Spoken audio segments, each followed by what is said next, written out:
Let me ask you this. You talk about these incredible things. You talk about a lack of purpose, yearning for a sense of community.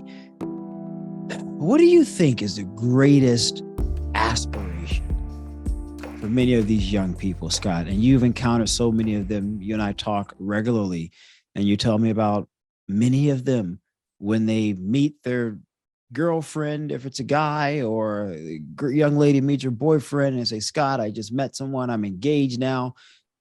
You're one of the first people they want that person to meet, in addition to maybe their mother or other important members of the family. So you become a substantial part of these young people's lives. And so you've had an opportunity to really see the ins and outs, if you will. And so with that experience, with that empirical observation, what do you think is the greatest aspiration of many of them?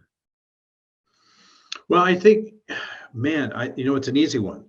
And it's not career at this point. It's not career. It's not making money.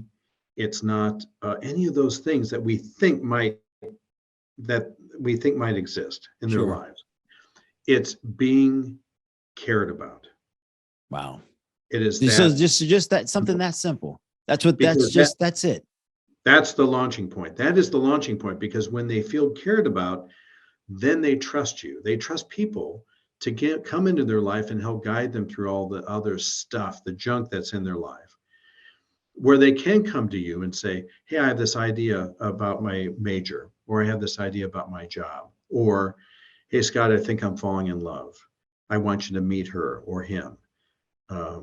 Or will you officiate my wedding? All those things that I've been allowed to do, that they've let me into their life, can happen with anybody and everybody, and should be happening with anybody and everybody.